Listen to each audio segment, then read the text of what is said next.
Under the bright lights of the ring, the energy crackled through the air like electricity. Fans from Japan and Venezuela filled the arena with anticipation, two nations bound by the love of the fight. From one corner stood Nihito Arakawa, the Japanese and Oriental Pacific lightweight champion, a warrior of endless endurance, known for his unbreakable heart. From the other, the elegant craftsman of violence, Jorge El Niño de Oro Linares, the golden boy of Venezuela. Two-time world champion, a man who blended precision and beauty into destruction. The announcer's voice boomed, names echoed, gloves touched, and referee Robert Byrd gave the final command: protect yourself at all times. The bell rang, sharp and metallic, slicing through the roar of the crowd. Linares, dressed in green and white, immediately set the rhythm with his jab, his movement fluid and balanced. Arakawa, stoic and relentless, came forward, testing the Venezuelan's defense. Linares struck first with a right hand over the top, snapping Arakawa's head back, a statement of intent. Each step from Arakawa was answered with sharp counters, combinations that glimmered like lightning flashes. Yet the Japanese fighter pressed on, as if powered by something deeper than strength, something spiritual. The first few minutes told the story. Linares, the technician, painting his masterpiece. Arakawa, the soldier, erasing the distance with pure will. The crowd began to sense it. This would not be a casual fight. It was a clash of artistry and heart. The sound of leather echoed like thunder as Arakawa absorbed punches and kept coming. Linares circled, composed, almost effortless, while Arakawa, the grinder, sought to test the Venezuelan's limits. As the bell ended the first round, both men returned to their corners, Linares breathing steady, Arakawa unshaken, his eyes burning with quiet defiance. As the second and third rounds unfolded, the tone of the fight took shape. Linares glided across the canvas like a dancer, his jabs slicing through the air, his combinations sharp, clean, and surgical. Every movement was a demonstration of what pure boxing skill looked like: footwork, angles, and flawless timing. Arakawa, though hit often, refused to retreat. He pressed forward, shoulders rolling, head bobbing, trying to corner Linares against the ropes. The Japanese fighter's pressure was constant, mechanical, almost hypnotic.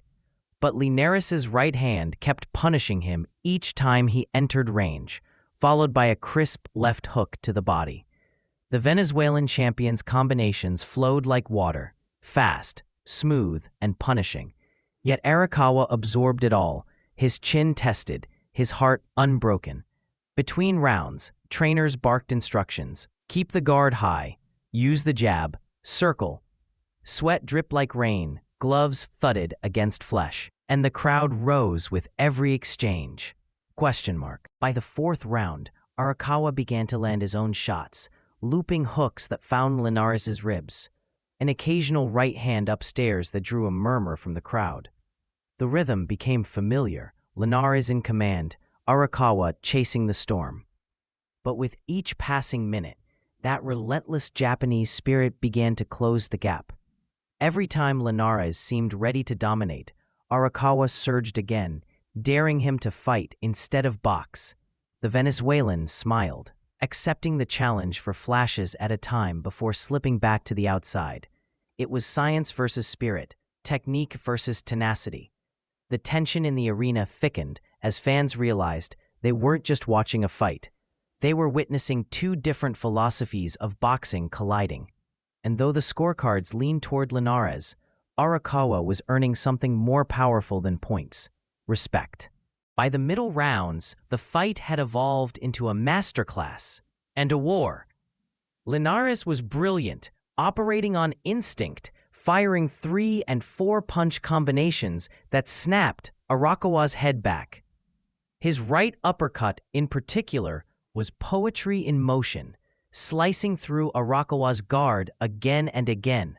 But Nihito was undeterred. He continued walking forward, his face beginning to show the toll. yet his expression unchanged. The crowd sensed the paradox. Linares looked perfect, but perfection was tiring. Every exchange cost him energy. Arakawa's punches, though not as clean, began to land to the body, thudding like drums. He was trying to drown the Golden Boy in exhaustion. "He fades late," commentators whispered, remembering Linares' past wars, his moments of vulnerability. The fifth round saw Arakawa trap Linares briefly against the ropes, pounding away with short hooks and uppercuts. The Venezuelan spun out with grace, landing a dazzling counter combination that stunned Arakawa but couldn't stop him. It was becoming a test of endurance and heart. The Japanese warrior was like a tide, unending, unstoppable. Linares' corner urged calm between rounds. "Stay focused. Don't trade with him," they warned. But the adrenaline of battle had taken hold. The arena roared as the sixth round opened.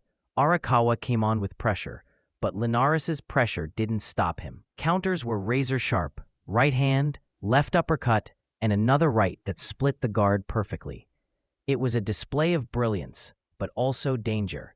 For every punch he landed, Arakawa answered with persistence, taking the shots, throwing his own, never surrendering. The ring became smaller, sweat flying with each impact. The sixth ended with both fighters standing inches apart, breathing heavy, eyes locked. It was skill against will, and neither was giving ground. In the later rounds, fatigue crept into the Golden Boy's rhythm.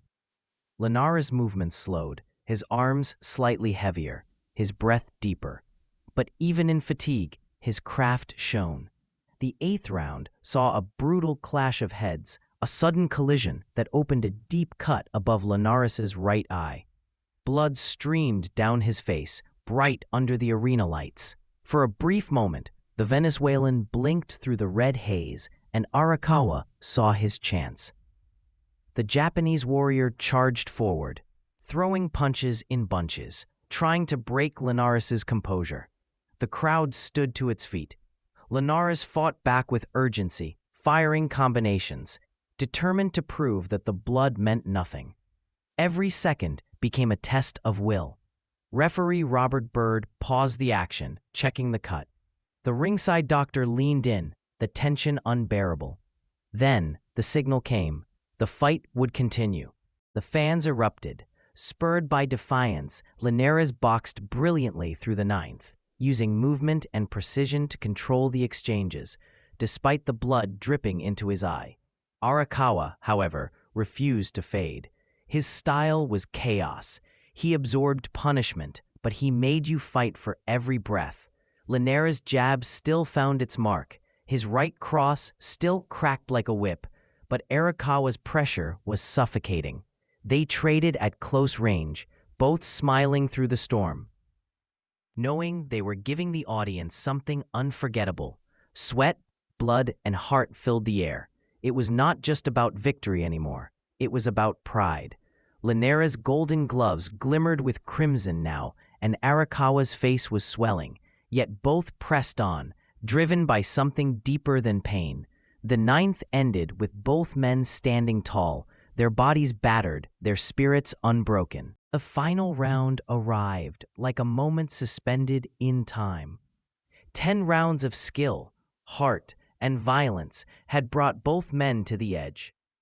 The crowd rose, applauding even before the bell sounded. As it rang, Arakawa charged forward, knowing he needed a knockout. Linares met him in the center, both men exchanging jabs that turned into hooks, hooks that turned into flurries. Blood flew from Linares' brow with each impact, yet his punches remained crisp. Arakawa ripped at the body, trying to sap what little strength remained in the Venezuelan's legs. But Linares dug deep, his pride burning brighter than pain. He pivoted, landed a straight right hand that caught Arakawa flush, followed by a left uppercut that snapped his head back. The crowd roared, artistry meeting heart in perfect chaos. Still, Arakawa refused to fall. He smiled, swung back, and both fighters stood toe-to-toe, exchanging until the final seconds. When the bell rang, they lowered their gloves, eyes meeting in mutual respect. The war was over.